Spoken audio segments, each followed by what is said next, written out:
Друзья, всех приветствую. Сегодня, в общем, пригласили меня понажимать кнопочки. Кстати, чтобы они точно уже нажимались, беру серьезный инструмент.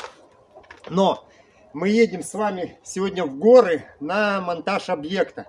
Меня пригласили вновь помочь это сделать ребята с Краснодара. Вот Павел. Ранее мы делали с ним объект, тоже в горах, там аккумуляторы, бензогенератор вводили в эксплуатацию. Ссылочка будет в описании, посмотрите, кому интересно. Но здесь будет монтаж с нуля. Всех подробностей я пока не знаю, дали только вводные, но мы с вами едем и как раз все узнаем.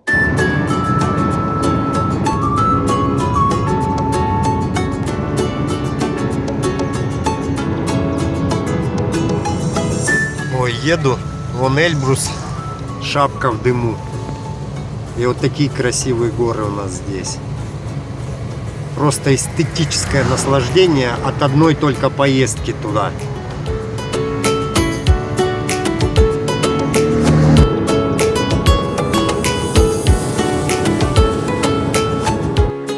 Панельки вот так вот попутным грузом доставили с Краснодара. Все отлично, грузимся в путь дорожку. Дальше уже в горы.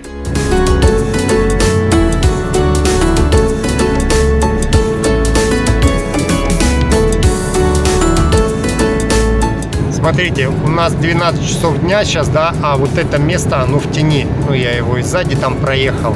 Большой участок. То есть ущелье в горах, видите?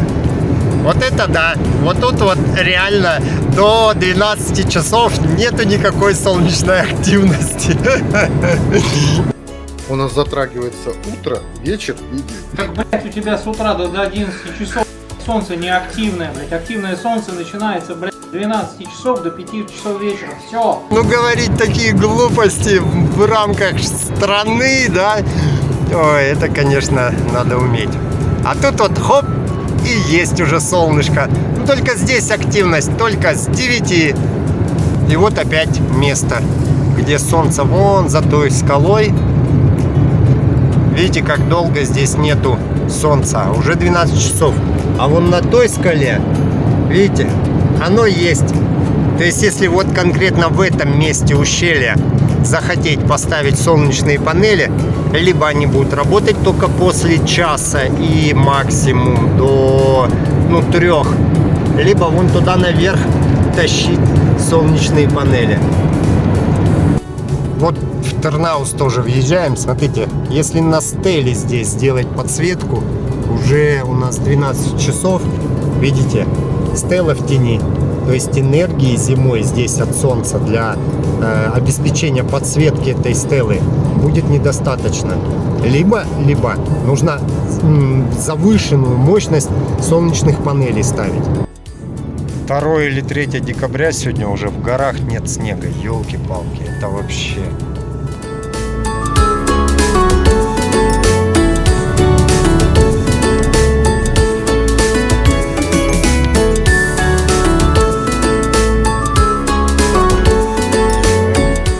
Какая умная, какая ты умная собака. Молодец. Все, нельзя. Я его сам разыграл, он, теперь будет. Ну все. Вот такой объект, друзья. Здесь будут строиться вот такие вот домики, и их нужно будет электрифицировать. Тут есть нюансы. Я с себя не снимаю ответственности, но с другой стороны, без меня женить тоже не надо. Не я подбирал ни оборудование, не анализировал. Я первый раз здесь, друзья. Вот. И здесь 6 панелек там по 400 с чем-то ватт. Сейчас покажу, могу ошибаться. Я даже бирочки не прочитал. Но, друзья, юг у нас вон там.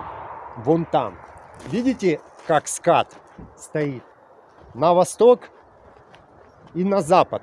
Когда мы сюда ехали, я вам говорил, что есть места, где солнца нет.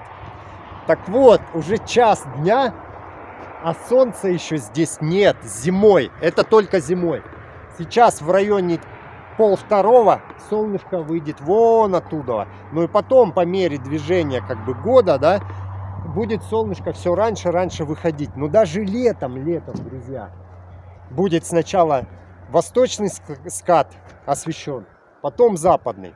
Но ложить, и мы вот сейчас, недолго, но посовещались и решили, зима. Нам же нужна тоже зима, потому что зимой солнца вообще нету на востоке. Оно всегда там за скалами. Соответственно, ложим вот на этот западный склон все панели, друзья, все. Не 3 туда, 3 сюда, все. Почему? Потому что здесь инвертор с одним МППТ контроллером. Плюс он высоковольтный. И уже гарантированно ни на одном объекте, как бы это, на многих, точнее, неправильно сказал, на многих объектах уже проверено, что 3 панели на высоковольтных инверторах не запускают нормально генерацию, понимаете? Даже если летом они будут освещены. То есть можно было раскидать. Если бы даже 2 МППТшник был, 3 никак. По 4 можно было бы, но мы договорились с человеком о том, что он сейчас поюзает это дело, зимой, посмотрит, как это. Летом положим на восточный скат еще панели через отдельный МППТ контроллер, плюс докупим еще сюда батареи, чтобы не было там высоких токов, да, БМС-ка не отбивала. Я сейчас покажу, здесь литий будет. И все. И будет потихоньку система расширяться. Можете там сказать, не продумано или еще что-то. Друзья, поймите, вы можете нафантазировать себе что угодно. Мы не можем перепрыгнуть через голову заказчика. У него есть средства, вот. И не мы же так ставили домик, правильно? Хотя классно, смотрите, какой вон там вид. Ой, красота, горы. По идее, панорамное вот это окно лучше на горы. Но они по каким-то причинам решили, чтобы с дороги была красота здесь. Вот так вот.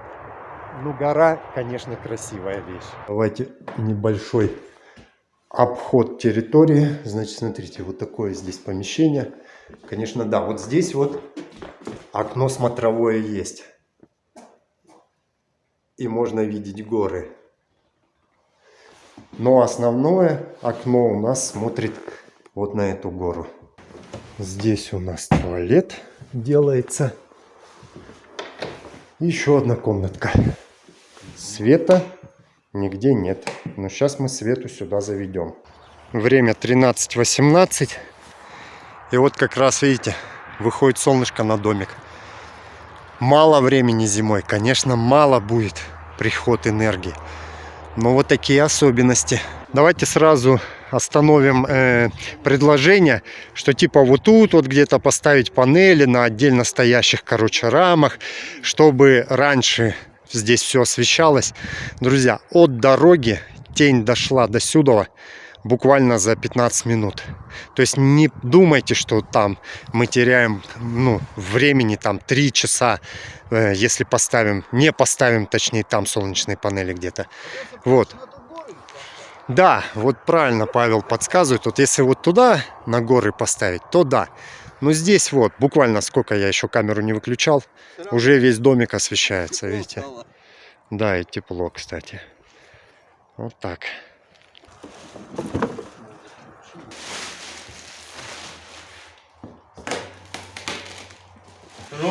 Вот такой вот здесь литий векторовский, 100 ампер-часов. 51,2. 5 киловатт тут есть запаса. Да, кстати. Так, елочку мы немножечко пока здесь чуть-чуть уберем. Это у нас чуть 400.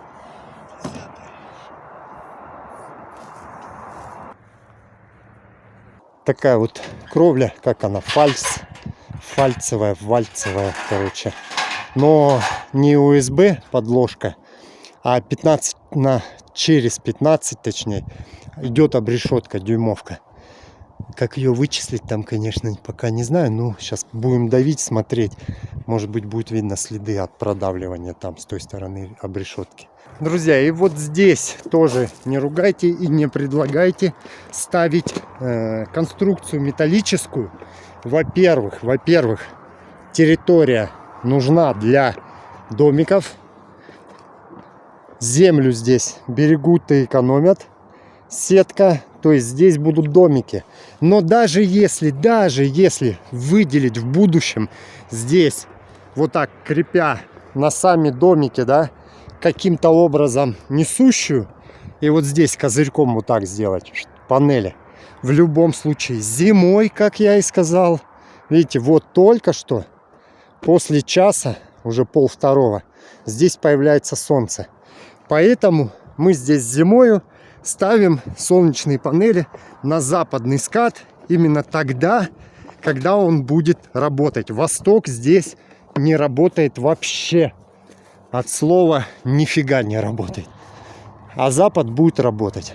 Вы скажете, ну типа там 2 МППТ-шный контроллер на восток, на запад. Удорожание раз, нерабочая восточная сторона панели 2, они есть, человек за них заплатил, а они не работают. Офигенное предложение, да? Поэтому пошли по пути. Зиму будем закрывать одним контроллером и одним полем, да, солнечных панелей. А на лето в дальнейшем появится второе поле с отдельным контроллером. И все будет отлично. Почему Павел предложил людям одна МППТ-шный гибридный инвертор сейчас? Паш, Да. почему? Скажи людям, пожалуйста. Честно и открыто. Почему ты людям предложил одна МППТ-шный контроллер, ну, Потому инвертор? что по тех заданиям у нас был юг. Юг.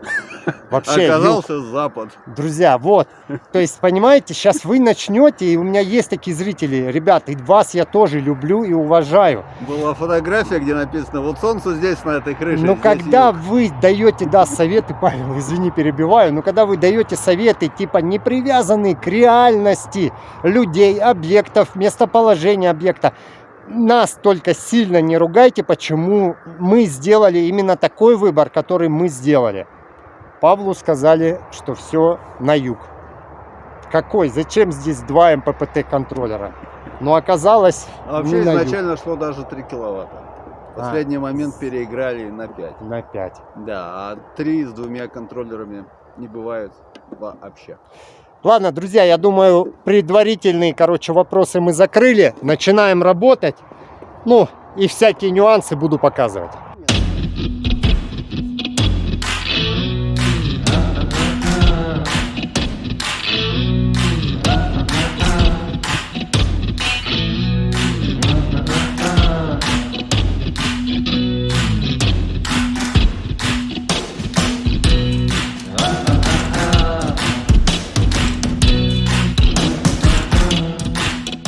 Давайте пока видно этикеточку. Вот такой инвертор. 6,2 киловатта, 48 вольт. Высоковольтный он. Максимум по солнцу 6,5 киловатт. Смотрите, тут вопрос сейчас встал, где его вешать. Будем вешать на улице. Смотрите, он работает от минус 10 до 50 градусов. Инвертор будет вешаться вот здесь, на улице, на тыльной части. Ну, на железную проставку, все там с пожарной безопасностью сделано. Вот. Аккумуляторы будут стоять внутри, в закрытом теплом контуре. Там литий, он должен быть в тепле. Инвертор будет на улице, но владелец не хочет сюда вешать вот этот металлический ящик, потому что эстетика для него очень важна. И он потом сам сделает декоративное, красивое там панно какое-нибудь. Но она же, это панно будет выполнять функцию именно герметичного, но с доступом воздуха, но обогревающий все равно, да, короб будет. И все, здесь будет красивое такое какое-нибудь произведение искусства висеть вместо инвертора. Хотя инвертор тоже ничего так, красавчик, мне нравится.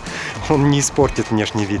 Здесь ветра у нас дуют вот оттуда и вот оттуда. Соответственно, здесь каких-то там паразитных ветров, дождей и все остальное не будет. Но даже если и будет что-то сюда попадать, все равно декоративный короб, который сделает сам хозяин, да, на свой вкус, он защитит от внешних воздействий этот инвертор. Так, пока там начальство, решает, как завоевать весь мир, мы с вами давайте приступим все-таки к монтажу. Начнем с того, что повесим рейлинги, пока погода у нас хорошая, закончим работу на свежем воздухе. Надо аккуратно, чтобы не поцарапать. Не люблю я такие кровли. Как нам попасть конкретно в обрешетку? Так, ну судя вот по продавливанию, в общем, можно будет нащупать обрешетку. Ничего, ищем. Панельки у нас 2,10. Кровля вот оттуда, вот до сюда 2,10. То есть не слишком к коньку и не слишком к низу. От низа панели, ну, чтобы в равных частях, да, был провис, берем, к примеру, 50 сантиметров от края. Но надо еще посмотреть, если там обрешетка 80 сантиметров от низа. Ага, вот она.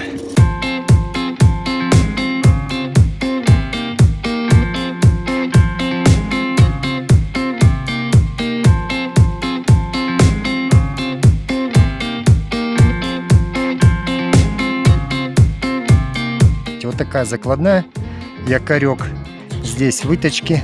Благодаря специальной форме можно, видите, не выдвигая сюда вперед, этот якорек вот так закладывать.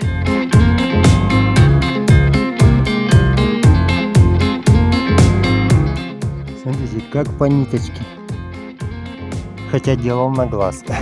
Удобно положили нижний сначала рейлинг и лестницу потом на него. И уже не так страшно, что можно поцарапать кровлю. Там есть в некоторых местах царапки, но это до меня. И видно, что она какая-то блестящая. То ли алюминий, то ли с каким-то покрытием таким защитным, металл. Представляешь, алюминий между деревьями, алюминий. На деревьях алюминий? Ага, и сделан из крутки везде. Вместо изолятора. Знаешь, дерева, как это, как троллейбусные сети такие, они друг с другом перекрещиваются, там, прямо в крутке на деревьях. В общем, друзья, работа работой, а обед по расписанию. Павел работает внутри, вот там укладывает все. Сейчас будем поднимать солнечные панели. Время 15:35. И все. Прям резко так красиво тень. И ушла. Соответственно, делаем вывод, друзья. Зимой 2,5 часа всего лишь тут солнце. Место, ну, короче, не очень комфортное для солнца, но выбора нет. Выбора нет у людей. Поэтому мы ставим эти солнечные панели и ждем лета. Летом будет повеселее, конечно. Ну, либо вон там солнце есть. Либо мы ставим панели туда, но этого тоже невозможно. Причем могу сказать, что провода там идут, но вот так подключиться к ним невозможно.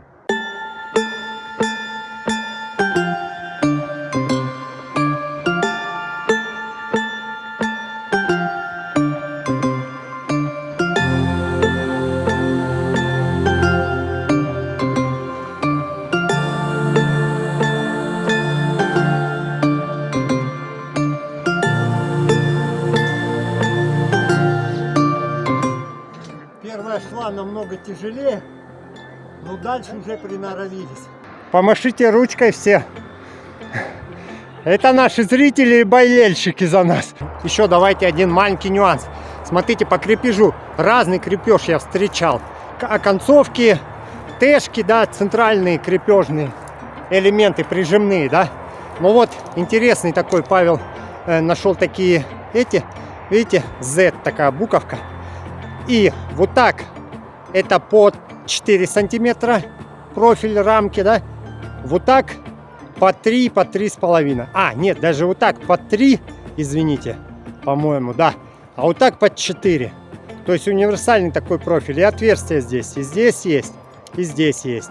Все, под любую рамку перевернули и работаем. Такое универсальное решение.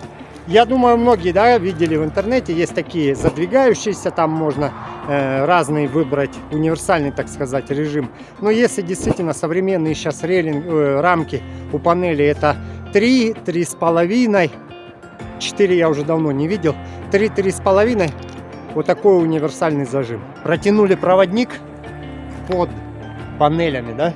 Ну, МС4, все как положено, до щелчка. Мои постоянные зрители эти истории знают. Вот, смотрите, здесь еще есть, как вы видите, на кровле место. Возможно, ну невозможно, а можно здесь еще положить минимум 2 панели. Поэтому мы делаем запас вот здесь уже сейчас. Вот такой хвостик свернули. Вот, ну я его сейчас приберу. Ультрафиолетостойкими, короче, атмосферно стойкими такими стяжечками привяжем. А потом просто, когда панели доложим, хоп, не надо тут ничего пересоединять и переудлинять. Это постоянный ток, соответственно, кольца здесь как, ну, индукции, да, кольца как в переменном. Ну, в смысле, никаких проблем не вызовет. Вот такой вот пучок проводов. Уже темнеет. Зимой, конечно, работать так себе, потому что слишком рано темнеет. Здесь применяем, короче, 4 кабеля. Ну, сфокусируйся. Потому что расстояния небольшие. Инвертор высоковольтный. Так что 4 здесь вполне достаточно. 17-16. А на улице хоть выколи глаз. Поэтому мы решили свернуть уже на сегодня работу. Инвертор мы в любом случае не подключили. Соответственно, 220 вольт нету. Сегодня были только панели. Следующий день. Вот такой вот вид у нас из окна. Утро следующего дня. О, ветер включили.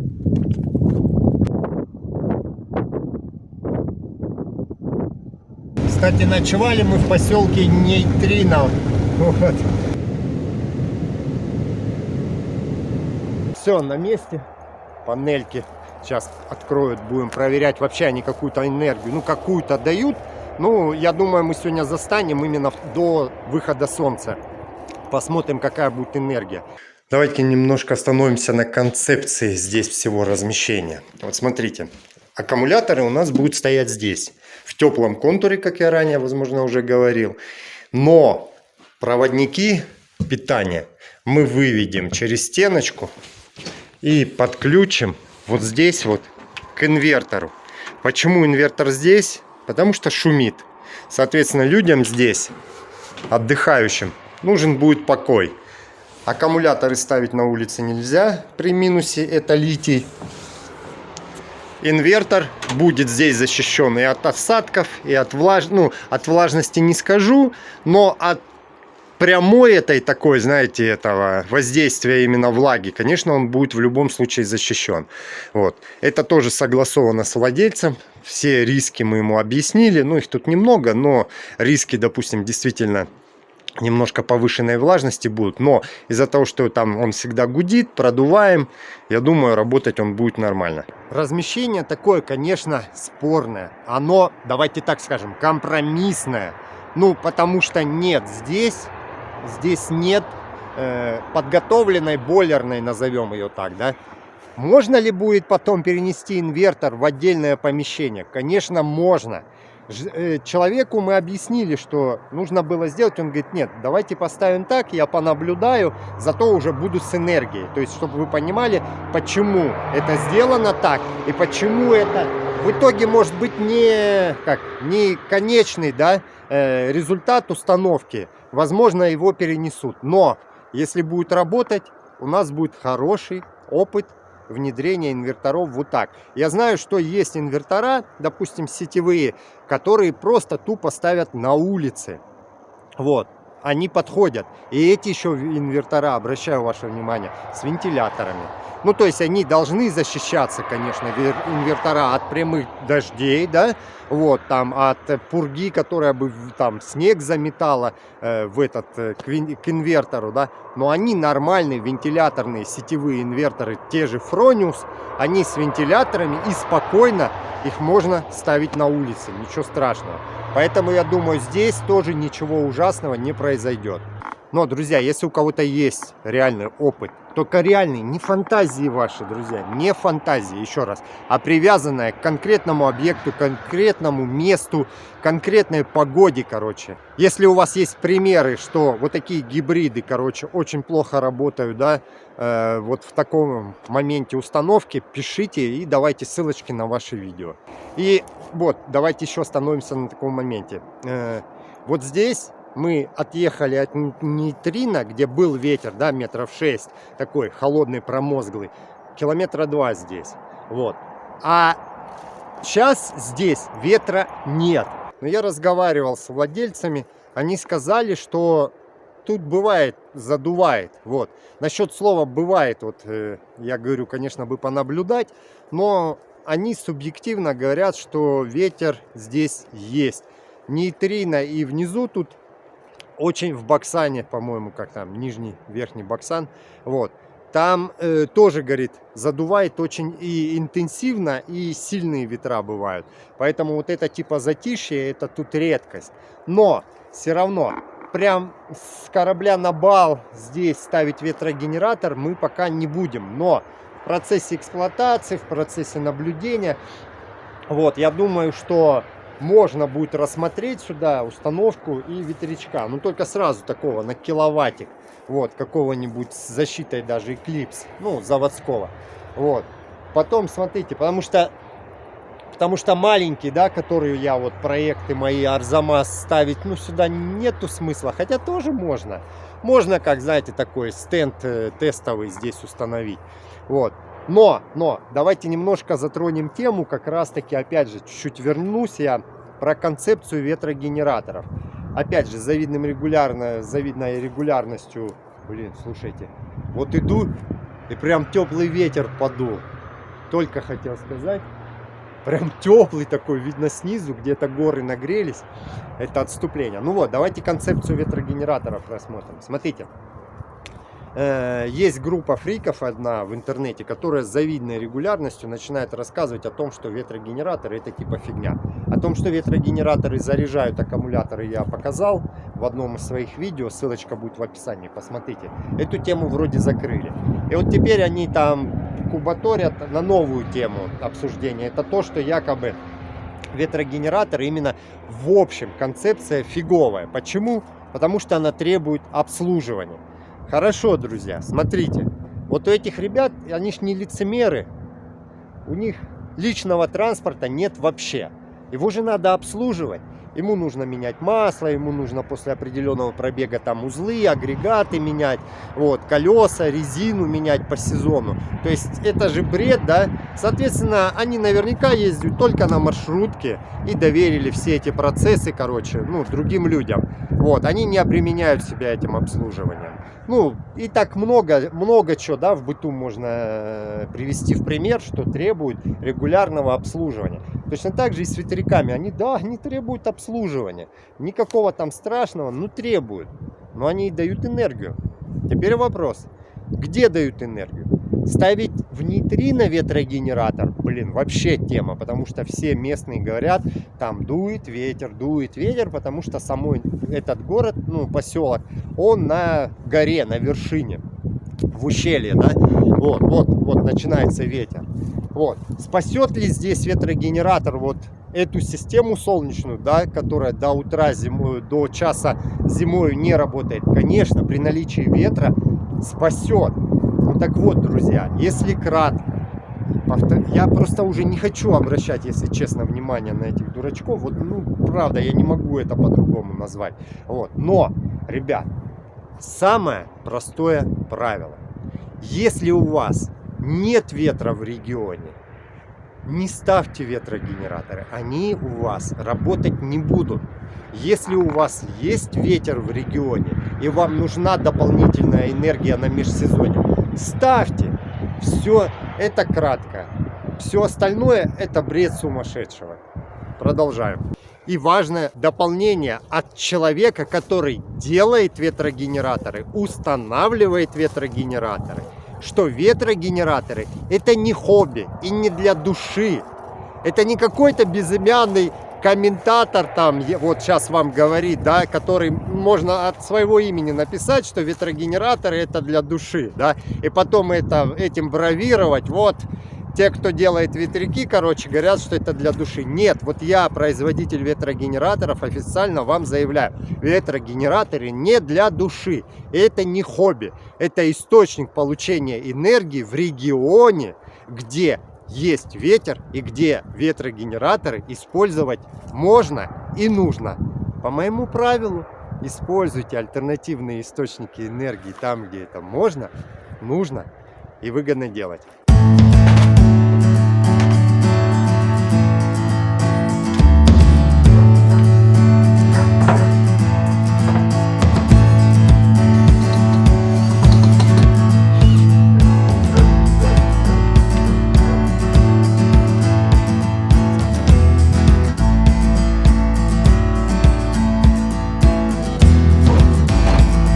Инвертор здесь с двойным выходом, ну нюанс смотрите какой, нету земли. Линия нейтраль, линия нейтраль, линия нейтраль, все, то есть земля соединяется в колодке где-то. Про коробку я вам потом расскажу, что здесь как. Смотрите, какой нюанс. У этого аккумулятора вот эти клеммники плюс-минус, да, и там плюс для параллельного подсоединения, их тут 4, но приходится допиливать, так сказать, напильником сами клеммники. 25-й наконечник, да, под провод 25. Он сюда просто физически не влазит. В комплекте с этим аккумулятором идет кабель для параллельного подключения. Вот тут вот 25-й наконечник, видите, да? Но только вот стандартный заводской, скажем, да, гражданский бытовой наконечник, который можно купить в любом магазине. И тут, во-первых, отверстие шестерка, и он еще уже. Но наконечник, ну, для вставки провода 25-й, что здесь, что здесь. Найти вот такие вот наконечники не получилось, поэтому допиливаем эти.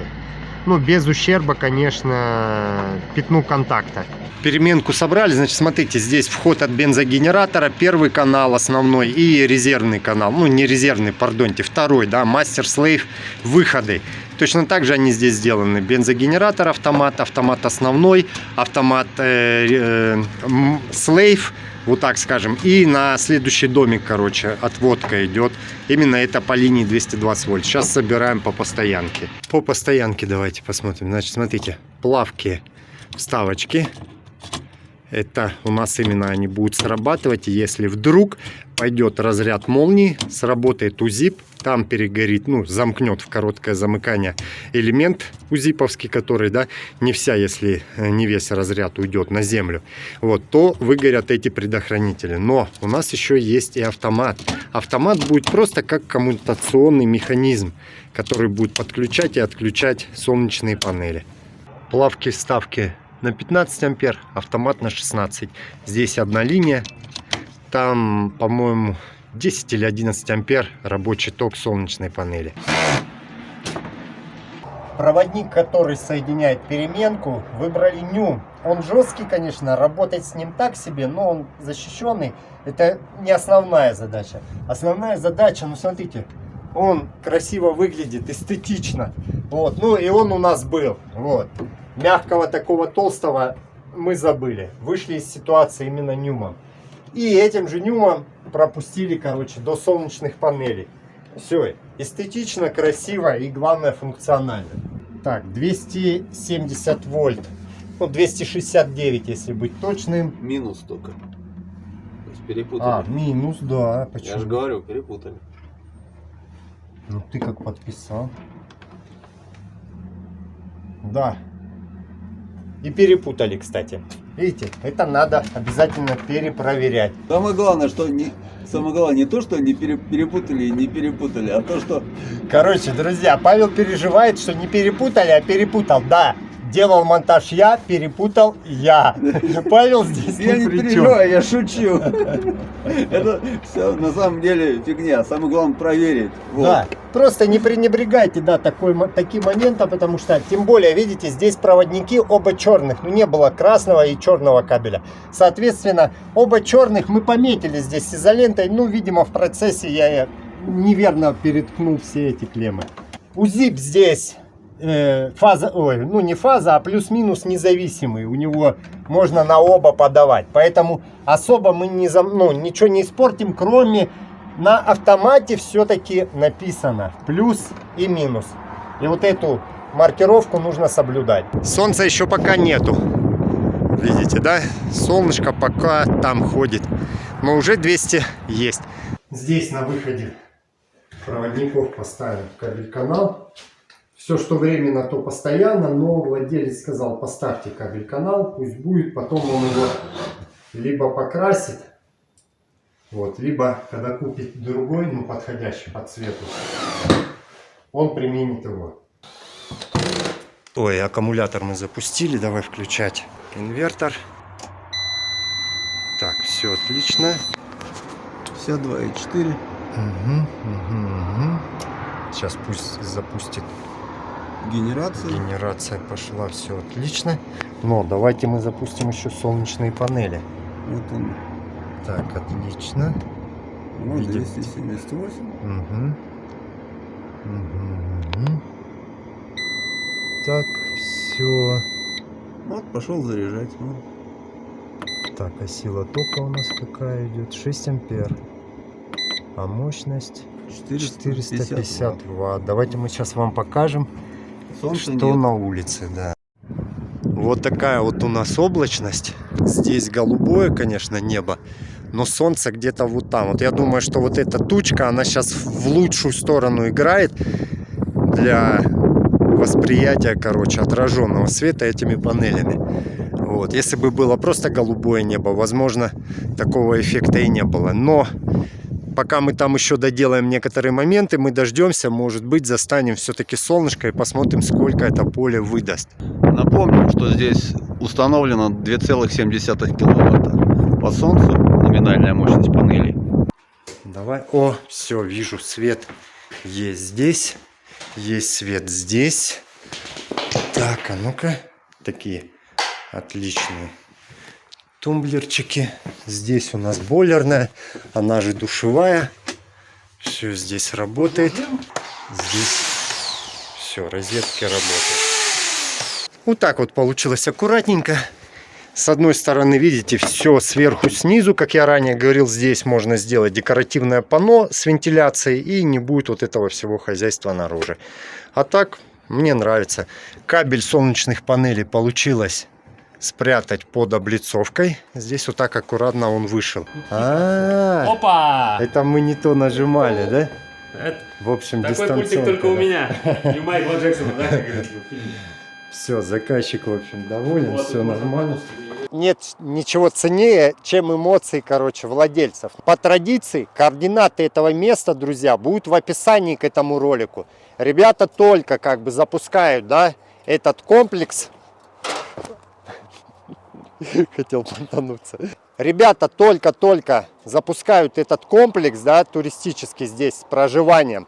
Но сказали, что к лету, уже к новому, да, туристическому летнему сезону, здесь уже будет запущено несколько таких домиков, и они будут полноценно введены в эксплуатацию. Ссылочка на сайт и на координаты этих ребят будет в описании. Но, что я сюда залез? Смотрите, друзья. Сейчас, кстати, бирочку вы видели, да, я петличку одел, потому что здесь ветер, блин, ветрогенератор. Смотрите, хозяин, ну, хочет, чтобы эстетически, ну, конечно, не вот такие мои следы, это мы сейчас протрем, ну, либо дождик их смоет, чтобы эстетически здесь было все красиво. Поэтому вот так аккуратно перекинули проводочек, спрятали его, видите, под облицовку подняли. Здесь тоже все отлично, нету нигде провода. Вот, все спрятано, и оно спрятано, ну, вплоть вот до сюда. Здесь вышел он вот так. И тут я ранее говорил. Да, вот час, пасмурная погодка, так и продолжается. 460 ватт. Так, друзья, давайте сразу поговорим о потребностях. Да, вот смотрите, сейчас 140 ватт. Казалось бы, откуда вот здесь 140 ватт? Но, первое, мы включили все. Вот оно освещение. Здесь освещение. Да, работает зарядка инструмента. Ну, то есть его будут использовать, эту зарядку инструмента. Также здесь освещение бойлерное и здесь освещение. То есть, понимаете, что с учетом еще холостого хода самого инвертора в 50 Вт, то есть стабильно, если тут люди все включат, будет 200 Вт. 200 Вт это обычное потребление часовое инвертора и вот всего включенного. Ну и плюс вот там зарядки гаджетов для отдыхающих здесь, да. Это тоже мы донесем до владельцев, чтобы они понимали, что уходя из уборной надо выключать свет. Если здесь днем он не нужен, его надо выключать. Хоть и приходит полкиловатта по солнцу, и это хорошо, да, ну по солнцу, по пасмурной погоде, но экономия в любом случае здесь будет приветствоваться. Я думаю, вы слышите ветер, да? Короче, ветряк. И с хозяином я поговорил, он говорит, да, надо посчитать, что как, прикинуть, короче. И, возможно, на межсезонье все-таки здесь будет еще установленный ветряк. Ну все, друзья, на этом серия это заканчивается. Проект запущен. Владельцы, пардоньте, владельцы очень довольны. Это хорошо, и это не может не радовать. Блин, ветер сильный такой. Квадрик бедный не может стоять на месте, друзья. Это опять ветряк, ветряк. Вот. Но, говорю, владельцы рады, все отлично. В такую даже, не улетай, даже в такую погоду, да, нормально дается 400 Вт с этого поля. Вот. И выходит, когда солнце, мы его, правда, сегодня, я так понял, не застали, да, вот. Но я думаю, что номинал в этом углу свои панели дадут. Тем более еще и в прохладную погоду. Там литий, соответственно, максимально там можно его 100 амперами заряжать. Такой, конечно, ток там не будет идти, но он будет достаточный для нормальной зарядки аккумулятора. Вот, даже в эти вот не совсем полные, там 4 часа, да, заряда. Вот. Далее. Хозяин это все дело пощупает, как это работает, посмотрит. И потом, как я ранее сказал, на тот скат на восточный налито тоже можно будет повесить панели. Тем более домиков будет здесь увеличиваться, соответственно, и потребители. Вот так, друзья. Ну, простите, что его колбасит. Вот, может быть, видео не совсем понятное. На этом все, друзья. Используйте альтернативу там, где можно, нужно и выгодно делать. Пока.